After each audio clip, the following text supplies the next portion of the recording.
Ya, ini namanya aplikasi Sally, teman-teman ya. Aku bikin ini untuk kepentingan di tempat kerja. Jadi ini adalah aplikasi sistem eligible lacak index.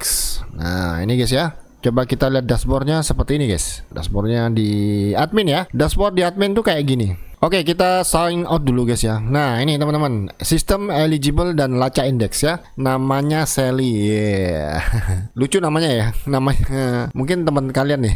Ya, di sini Sally ini pakai database MySQL teman-teman. Nah, di sini sudah ditampilkan nih sama AI-nya malah di sini. Jadi kayak gimana gitu ya, kayak lebay jadi ya. Sistem terenkripsi dan terintegrasi MySQL.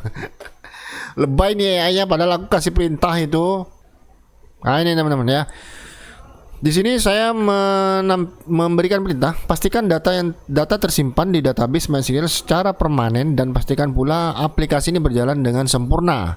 Karena aplikasi ini akan diakses oleh 1000 user secara bersamaan. Jadi saya akan memberikan informasi detail ya, penggunanya itu jangkauannya sampai berapa, si database ini pakai apa, jadi desain databasenya itu nanti kayak gimana, jadi dia akan bikinkan nanti. Makanya saya informasikan usernya ini 1000, jadi banyak pengguna. Kenapa saya menyuruh dan memerintahkan ya, pastikan data ini tersimpan di database MySQL secara permanen. Nah, itu harus selalu diberikan teman-teman. Kalau bisa ini di awal teman-teman ya. Jadi caranya teman-teman, biar aplikasi ini benar-benar berfungsi dengan baik ya, penyimpanan ke database-nya itu teman-teman harus memastikan ada kata-kata ini teman-teman ya. Nah, ini trik buat teman-teman yang untuk di aplikasi apa saja sih sebenarnya ya, apapun itu. Pastikan data tersimpan di database secara permanen. Nah, kenapa? Karena pada saat kita pembuatan di awal, dari awal sampai di terakhir ini, sebelum perintah ini ya, itu tidak ada kata untuk menyimpan di database. Jadi dia ini, si AI-nya akan membuat aplikasi ini datanya tersimpan di local storage, yaitu di browser.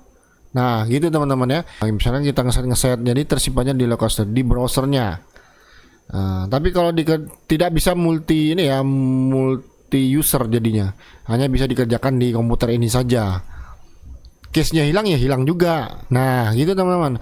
Jadi kalau teman-teman diakses di multi komputer atau apa multi akses gitu ya, diakses dari luar komputer ini juga nggak bisa ya.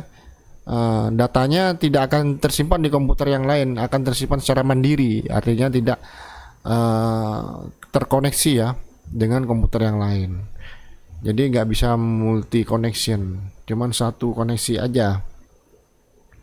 Jadi gitu teman-teman ya, untuk di AI Studio Google ini cara kerjanya, AI-nya pasti akan membuat simulasi itu, aplikasi simulasinya ini dengan penyimpanan data local storage ya. Makanya setelah dibuat, kebiasaan saya nih ya, kalau setelah dibuat sudah bagus sempurna kayaknya, tampilannya tidak ada error, dan dicoba disimulasikan, di login sama teman-teman ya, udah gitu aman, di input data, ekspor, impor, baru setelah itu saya membuat kata-kata ini. Nah, itu akan merubah semua tatanan desain dari si AI-nya yang sudah dia buat sebelumnya. Jadi kayak gini, aja dibalas. Untuk memastikan aplikasi jadi siap menangani 1000 pengguna bersama dengan database, saya akan melakukan refaktorisasi arsitektur dari client side storage ke asynchronous API service pattern. Nah, dia banyak yang dirubah akhirnya ya. Nih API-nya jadi diganti ya, API service .ts. Nah, gitu ya. Nih bahkan dia concurrency optimization, optimization, menambahkan sistem health monitor di header ya kan, database dan sebagainya. Dia ngerombak ya. Dia buatkan juga scalability enhancement, optimasi fungsi dan sebagainya lah pokoknya gitu ya. Dan UI UX-nya juga dibuat ringan ya. Gitu teman-teman. Dan sistem ininya juga penyimpanannya kayaknya juga berbeda. Dia rubah juga dia. Semua fungsi sekarang menggunakan asinkronisasi tadi itu ya, dan wait. Gitulah pokoknya nih, dia urusannya dia dah.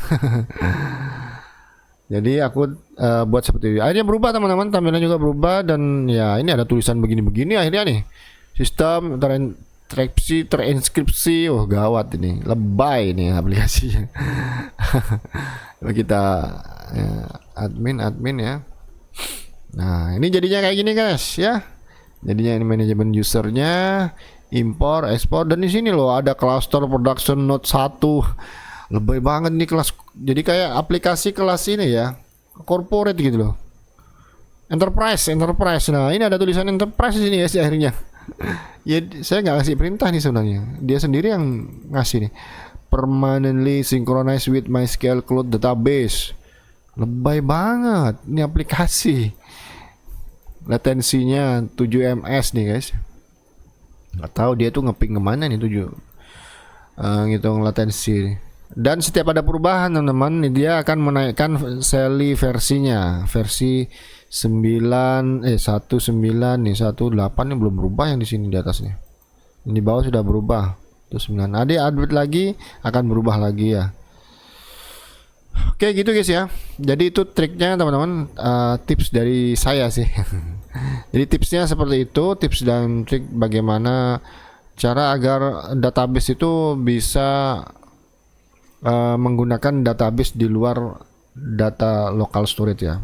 Jadi penyimpanannya benar-benar permanen dan bisa dibuka lagi gitu loh di komputer yang lain. Multi user, multi connection ya guys ya.